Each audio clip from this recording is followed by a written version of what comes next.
দুই ভাই বোনের কাণ্ড দেখেছ? সন্ধেবেলায় সন্ধে দেখাবার সময় আমি প্রত্যেক দিনই গান চালাই বক্সে। সকালে আর সন্ধেতে এটা হয়েই থাকে প্রত্যেক দিনের কাজ। তো এরা আজকে দুজনেই, একজনের টিউশন পড়াতে আসছিল, পড়া কমপ্লিট, আর একজন ঘুমোচ্ছিল, উঠে পড়েছে।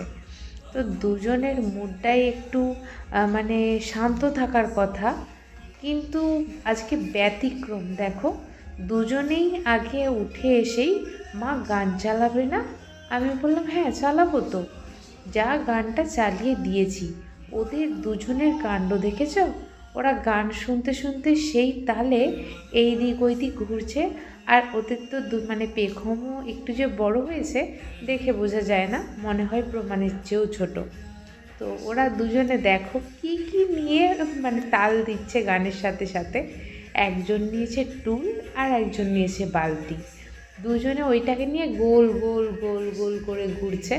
আর মধ্যেখানে আমি শুধু ভাবছি যে ওদের যে এই যে ঘুরছে, মাথাটা না ঘুরে ঢিস করে পড়ে যায়। তো এটাই ভয় পাচ্ছিলাম, কিন্তু প্রমাণটাও কম যায় না জানো। মানে দিদি যা করছে ওকেও তাই করতে হবে।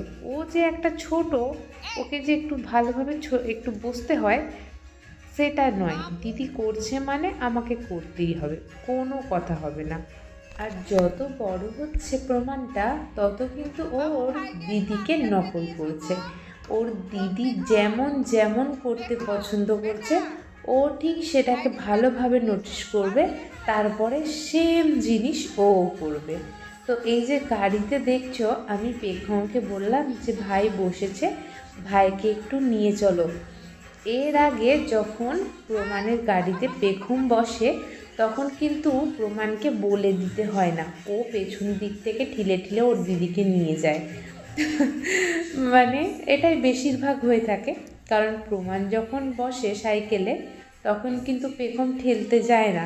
ও দিদিকে কতবার ডাকে দিদি দিদি, মানে ওকে ঠেলার জন্য, কিন্তু ওর দিদি খুব একটা যায় না। ওর দিদি যদি একবার বসে পড়ে আর ও যদি সেটা দেখে, ও যেখানেই থাকুক ছুটতে এসে আগে সাইকেলটাকে ঠেলা দেবে। আর এই রকমটাই করছিল আজকে সন্ধেতে। ওদের দুজনকে কি বলবো, কোনো না কোনো কাজ নিয়ে ওদের তো সর্বক্ষণ থাকতেই হবে। আমি শুধু ভাবি আমার এত কাজ, ওরা মানে ওদেরও কত কাজ বলো। আমার কাজ যদিও সন্ধ্যের পর একটু শেষ হয়, ওদের কিন্তু তাও হয় না। যখন ঘুমোতে যায় তখন ওদের